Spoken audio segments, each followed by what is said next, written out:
प्रभु जब अपनी शक्तियों का प्रकाश करते तो लगता है कोई त्रिभुवन में जिसकी रक्षा नहीं कर सकता, उसकी रक्षा के लिए मां भवानी दुर्गा अपना भयानक रूप धारण करके महिषासुर आदि दैत्यों का मर्दन करती है। प्रभु है उस रूप में, दूसरा नहीं है। उनकी सामर्थ्य कितनी है? दुर्गा कोटि अमित अरिमर्दन। हरि की सामर्थ्य कैसी? अमित दुर्गाओं जैसी।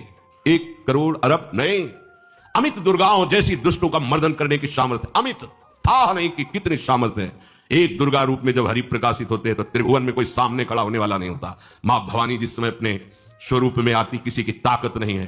ये शुंभ निशुंभ इतने बलवान दैत्य थे, त्रिभुवन में कोई इनका बाल बांका भी नहीं कर सकता था। स्मरण किया समस्त देवताओं ने तो भगवान से ही शक्ति का प्रादुर्भाव हुआ। इतना सुंदर रूप मां भगवती का। शुंभ निशुंभ के पार्षद घूमते रहते थे, उन्होंने देखा, जाके बताया कि आपके महल में जितनी सुंदरियां उसकी दासी बनने योग्य भी नहीं है, ऐसी सुंदरी का हमने दर्शन किया। तो बोले मेरा जाके परिचय बताओ। बोले ऐसा नहीं लगता कि आपके परिचय बताने से केवल आ जाएंगी। तो उनका अगर ऐसा नहीं तो केश कर्षण निर्धुता गौरवा मां गरिष्यति, उसके गौरव को धूल में मिलाते हुए बाल पकड़कर घसीट कर हमारे पास लाओ। मार्कंडेय पुराण। उनके पार्षद गए और बताया हमारे मालिक शुंभ निशुंभ है, उनका आदेश है कि आप महल में चलो और आदर सहित, अगर आप ऐसा ना करते हैं तो मैं आपका निरादर करते हुए बाल पकड़कर घसीटते हुए ले जाऊंगा। देवी जी ने मुस्कुरा दिया और कहा अपने मालिक से कह दो जाकर के कि हम उसी की आज्ञा पालन करती है जो हम पर युद्ध में विजय प्राप्त कर ले। वो जाके बोले हाँ वो तो मत वाले, त्रिभुवन में कोई जोड़ ही नहीं था। आए और उद्दंडता पूर्वक वचन बोलने लगे। माता जी ने कहा तब तक बोल ले जब तक मैं मधु का पान कर रही हूं, बस ये पान करते ही तेरी जीवन लीला समाप्त हो जाएगी। ऐसा ही हुआ। जो ही पान करके सिंह पर सवार होकर गर्जना की, सारा का सारा अहंकार धूल दूषित होकर काट के फेंक दिया। ऐसी अनंत अमित दुर्गाओं जैसी सामर्थ्य हमारे प्रभु श्री हरि में, अमित दुर्गाओं जैसी, क्योंकि अनंत शक्तियों के स्वामी हैं। उनकी लीला में क्यों में अरे वो जब करुणा करते हैं, अपनी महिमा से उतरते हैं, तो भक्त जब ऐसे कर देता है तो डरप जाते हैं। माधवदास बाबा ने कहा नहीं चलना तुम्हें ब्रज में, हम तुम्हारी कहां तक सेवा देखेंगे, तुम्हें बाल भोग राजभोग, बाबा जी हैं, कभी मिला कभी यहीं रहो। कोई बाबा आपके बिना नहीं रह सकते। दोबारा बोल नहीं पाए जगन्नाथ। ये सुन करके हृदय बलिहार होता है। ओ ऐसे सामर्थ्यशाली प्रभु अपने भक्त के प्रेम प्रणय पर भी कितना डरते हैं। ये भक्त नाच पड़ता है। ये कुतर्क की संशय की वृत्ति यहां प्रवेश नहीं करती। दुर्गा कोटि अमित अरिमर्दन, अमित गिनती नहीं ऐसी अनंत दुर्गाओं जैसी शक्ति हमारे प्रभु में विराजमान है। शक्र कोटि सत सरिष विलासा, अरबों इंद्र जैसा विलास प्रभु में। अरबों, एक इंद्र त्रिभुवनपति है, अरबों इंद्र के समान प्रभु का ऐश्वर्य है। और नव शतकोटि अमित अवकाशा, जिसे एक आकाश के लिए गरुड़ जी से कह रहे हैं कि मच्छर से लेकर आप तक उड़ते हुए पार पाए, बोले ऐसे अरबों आकाश के समान अवकाश है प्रभु में। मरुत कोटि सत विपुल बल, रवि सत कोटि प्रकाश, शशि सत कोटि सुशीतल, समन सकल भव त्रास। अरबों अरबों पवन के समान महान बल है। अगर त्रिभुवन में कोई बल है तो पवन में बल है, वायु बल। बड़े बलवान देवता, बल में इनके समान कोई नहीं। इन्हीं के अंश से प्रकट होते पवन पुत्र हनुमान, और इन्हीं के अंश से प्रकट होते पवन पुत्र भीम। बेजोड़ बलशाली महात्मा, दोनों महात्मा बेजोड़ बलशाली। जेगिरि चरण दे हनुमंता, चले सुगा पाताल तुरंता, जिमि अमोघ रघुपति कर बाना, ये ही भांति चले हनु। किलकार दे तो राक्षसियों के गर्भ गिर जाते थे। ऐसे महान बली हनुमान जी। और भीम का क्या कहना है? जब ये देव पुष्प उड़ करके आया और द्रौपदी जी को दिया गया, तो द्रौपदी जी ने कहा इसका जोड़ होना चाहिए इस पुष्प का। सबसे कहा पर किसी ने नहीं सुना। भीम ने कहा कहीं भी मिलेगा मैं इसे लाएंगे। ऋषियों ने समझाया कि आगे मत बढ़ो, ये यक्षों की भूमि है, युद्ध हो जाएगा और तुम्हें तैयारी करनी है हस्तिनापुर के लिए, और तुम इधर, वो सब दिव्य हैं, पवन पुत्र हैं। किसकी मां ने अपने वेग को बढ़ाया तो महाभारत में पढ़ के देख लो, इनके चलने के वेग से वृक्ष उखड़ उखड़ कर गिर रहे थे। ऐसे जब चल रहे थे तो चलने के वेग से वृक्ष उखड़ जाते थे भीम के। तो हनुमान जी ने सोचा किसी के समझाए तो समझेंगे नहीं, तो आगे पवन पुत्र ही बैठ गए, बूढ़े बानर का भेष लेकर, लंबी पूंछे से। मार्ग में मर्यादा है, किसी पशु को भी नहीं लांघना चाहिए। विवेकवान उपासक ऐसा नहीं कि कोई सो रहा है पशु भी आप उसे लांघ जाए, ऐसा नहीं। जो विवेक है, जो मर्यादा है, वैसे किसी सोते हुए को लांघना नहीं चाहिए। उन्होंने कहा है वृद्ध बानर ये अपनी पूंछ हटा ले और मार्ग दे दे, इस समय मैं विशेष कार्य के लिए जा रहा हूं। तो उनका जब कह दिया है वृद्ध, तो आप समझ ही रहे होगे कि वृद्ध में क्या ताकत होती है। अब मेरी ताकत पूंछ हटाने की नहीं रह गई है, आपने तो वृद्ध ही कह दिया है, तो आप समझ रहे हो ना, आप पूंछ हटा लीजिए। कहा हमारी आज्ञा की अवहेलना करे, ऐसे उठी नहीं, दोनों हाथ लगाया, नहीं उठी, पूरी ताकत लगा दी। पवन पुत्र भीम की पूरी ताकत लग गई, पूछ जरा से भी नहीं। हाथ जोड़ के कहे, बोले हम समझ गए हमारे बड़े भ्राता आप हनुमान जी हैं, क्योंकि ऐसा कोई बानर सृष्टि में पैदा नहीं हुआ कि मैं उसकी पूछ हिला सकूं, मैं समझ गया। तो मुस्कुराए और बैठ के बोले हमारी आज्ञा मानो, इस मार्ग में मत जाओ, ये देव मार्ग है, ऐसे ऐसे सिद्ध है कि आपका अपराध बन जाएगा, आप शाप से युक्त हो जाएंगे, इसलिए मैं आपको मना। बोले प्रभु जब आप कृपा करके आए हो तो हमें वो रूप दिखा दो जो लंका में आपने रूप दिखाया। बोले मत उस बात की चर्चा करो, रहने दो। बोले प्रभु एक बार देखना चाहता हूं कि मेरा बड़ा भाई कितना बलवान है।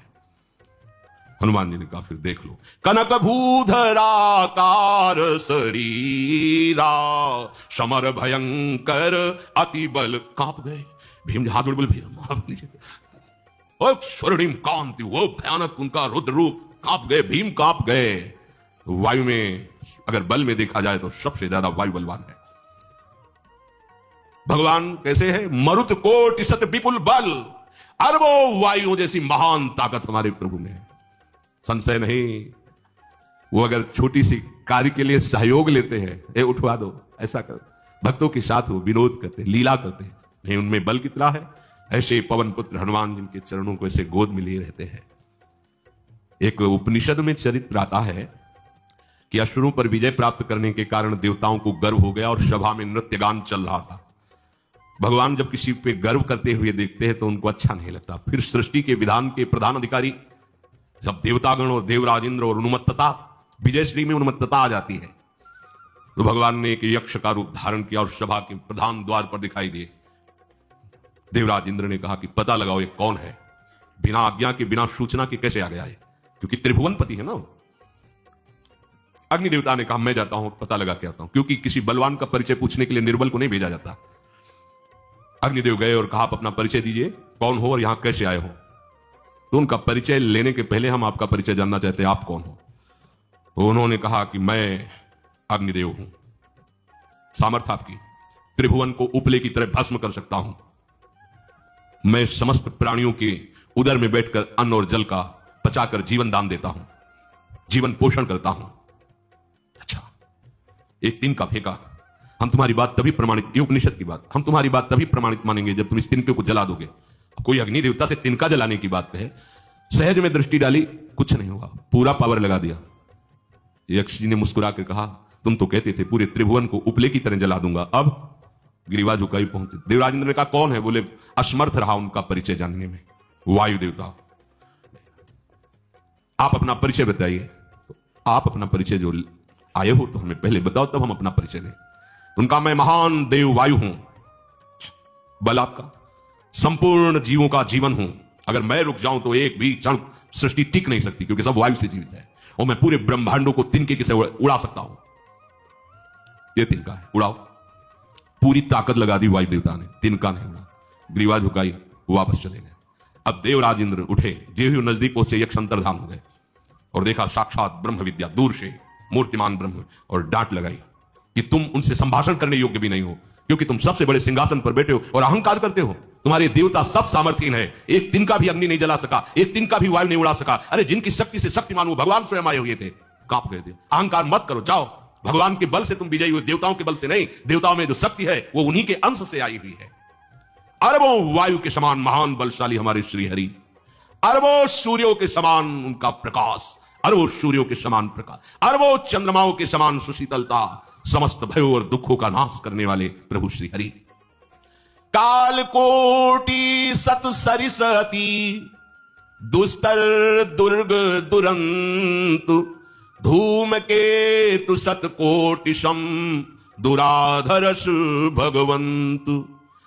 अरबों कालों की सामर्थ्य, अरब नहीं अरबों कालों की सामर्थ्य भगवान, एक काल अनंत ब्रह्मांडों में तांडव मचाए रखा है। अरबों काल अमित बलशाली, अत्यंत दुस्तर दुर्गम दुरंत, कौन? प्रभु श्री हरि।